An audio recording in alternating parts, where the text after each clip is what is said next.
왜 우리는 존중받고 싶어 할까요? 존중은 단순한 예의가 아니라 존재가 인정받고 있다는 신호입니다. 존중받을 때 우리는 따뜻함과 의미를 느끼지만 무시당하면 상처와 불안을 겪습니다. 공자는 이 문제를 오래전 꿰뚫어 보았고 말했습니다. 남을 존중하지 않으면서 존중받기를 바라는 것은 불가능하다. 존중은 거래가 아닌 흐름입니다.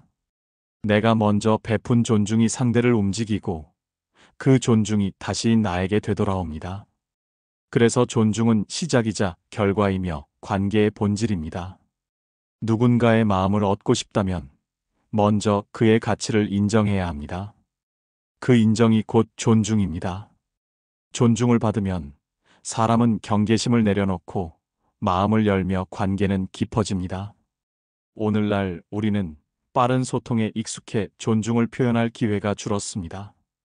그러나 존중은 사라지지 않았습니다. 오히려 더 절실해졌습니다. 말이 짧아질수록 태도와 표정 하나가 큰 힘을 가지기 때문입니다. 따뜻한 눈빛과 경청하는 자세는 그 어떤 말보다 강력한 존중입니다. 공자는 관계를 망치는 원인으로 교만을 꼽았습니다. 교만은 자신을 높이고 타인을 낮추는 태도로 결국 자신을 고립시킵니다. 공자는 말했습니다. 존중하는 마음이 없으면 예의는 껍데기에 불과하다.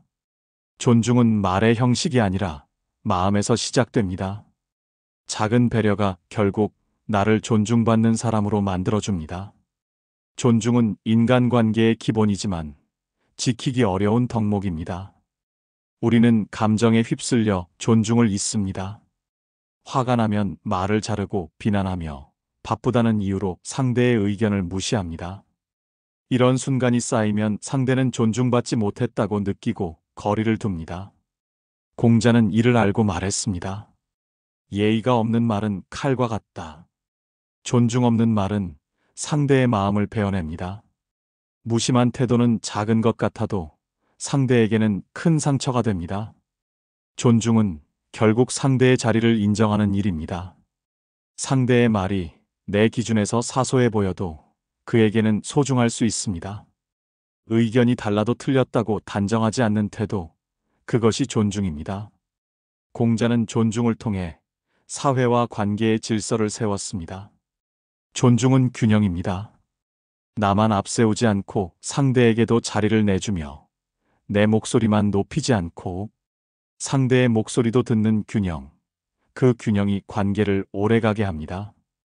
오늘날에도 존중은 필요합니다. 회사에서 상사가 직원의 노고를 인정하면 팀이 살아납니다. 가정에서 부모가 자녀의 감정을 존중하면 신뢰가 자랍니다. 친구 사이에서 서로의 선택을 존중하면 관계는 깊어집니다. 공자는 말했습니다. 상대를 대할 때는 내가 대접받고 싶은 대로 하라. 존중은 멀리 있지 않습니다. 눈을 마주치고 고개를 끄덕이며 이름을 불러주는 작은 습관, 그것이 존중의 출발점입니다. 존중은 단순한 예의가 아니라 마음속에서 우러나는 태도입니다. 공자는 존중을 품격을 드러내는 거울이라 했습니다. 그는 말했습니다. 자신을 다스릴 줄 아는 자만이 남을 존중할 수 있다. 존중은 자기 통제에서 비롯됩니다. 분노와 욕심에 끌리면 우리는 타인을 존중할 수 없습니다. 절제하고 마음을 다스릴 때 비로소 존중이 가능합니다. 존중은 자기 관리의 결과이기도 합니다. 우리는 존중을 흔히 타인과의 문제로만 생각하지만 뿌리는 자기 자신에게 있습니다. 스스로를 존중하지 않는 사람은 남도 존중할 수 없습니다. 자신을 함부로 대하는 이는 타인에게도 무심하거나 공격적이기 쉽습니다. 존중은 내 안에서 시작되어 밖으로 흐릅니다. 자기 존중이 곧 타인 존중의 기초가 됩니다. 자신을 존중한다는 것은 부족함을 인정하면서도 가능성을 소중히 여기는 태도입니다. 잘한다고 해서 교만하지 않고 부족하다고 해서 무가치하게 여기지 않는 균형.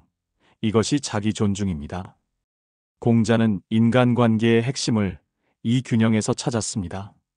자신을 존중하면서 타인을 존중하는 것. 그것이 관계를 건강하게 만드는 길입니다. 오늘날에도 이 지혜는 유효합니다. 직장에서든 가정에서든 자기 존중은 타인에게 존중을 요구하는 가장 강력한 힘이 됩니다. 존중은 거울과 같아 내가 비춘 태도가 상대에게 돌아옵니다. 작은 선택이 쌓여 결국 존중받는 사람이 됩니다. 존중은 단순히 관계를 원만하게 만드는 도구가 아닙니다. 존중은 사람의 신뢰를 얻는 가장 중요한 힘입니다. 신뢰는 말로 강요할 수 없고 오직 태도와 행동으로 쌓아 올릴 수 있습니다. 그 바탕에는 언제나 존중이 있습니다. 공자는 말했습니다. 존중은 신뢰의 뿌리다. 상대가 나를 신뢰하지 못하는 이유는 대개 존중이 부족했기 때문입니다. 사람은 존중을 받을 때 마음을 열고 존중이 사라질 때 마음을 닫습니다. 존중 없는 관계는 쉽게 무너지고 신뢰 없는 사회는 불안정해집니다. 오늘날 직장과 사회에서도 존중의 문제는 중요합니다. 성과만 중시되면 사람은 수단으로 취급되고 존중은 사라집니다. 하지만 진정한 존중은 조건에 따라 변하지 않습니다. 인간의 가치를 인정하는 것이 존중입니다. 공자는 존중을 신분과 지위에 상관없이 지켜야 할 태도로 보았습니다. 상사가 직원을 존중하지 않으면 팀이 흔들리고 부모가 자녀를 존중하지 않으면 가정의 신뢰가 무너집니다. 존중은 나의 품격을 드러내고 상대의 마음을 움직입니다. 공자는 또 말했습니다. 남을 존중하는 자는 스스로 존중받는다.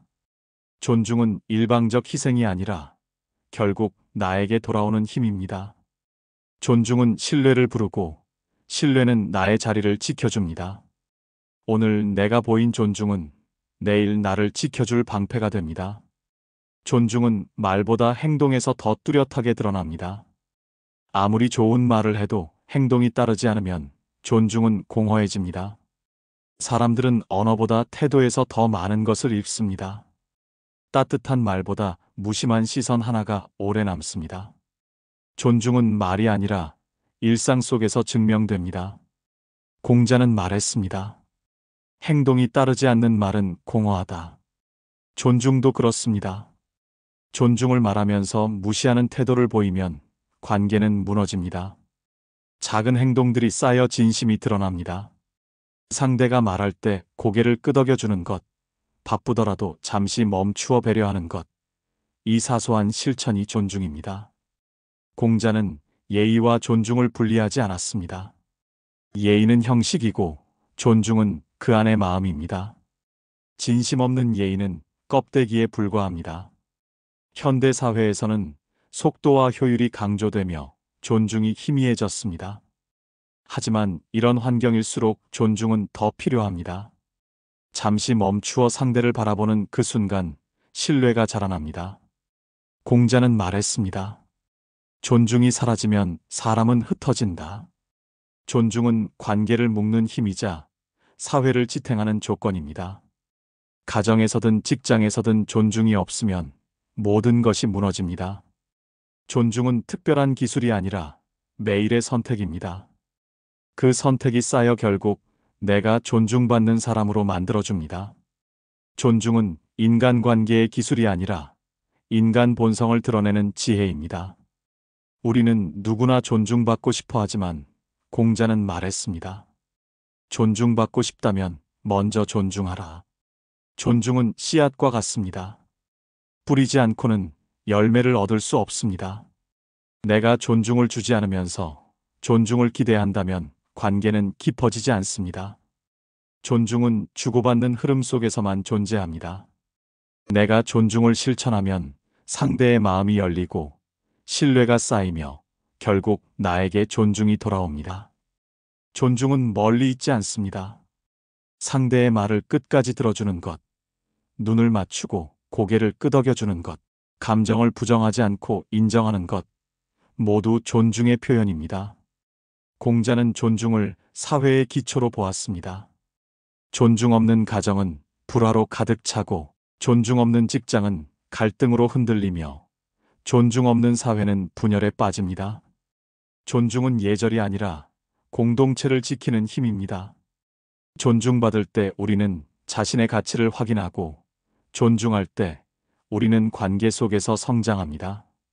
존중은 나와 타인을 동시에 살리는 길입니다. 오늘 내가 존중을 선택하면 내일 존중받는 사람이 됩니다. 오늘 내가 보인 존중이 내일 나를 지켜줄 신뢰로 이어집니다. 공자의 지혜는 지금도 우리를 비추고 있습니다. 철학자들의 지혜는 당신의 삶을 위한 것입니다.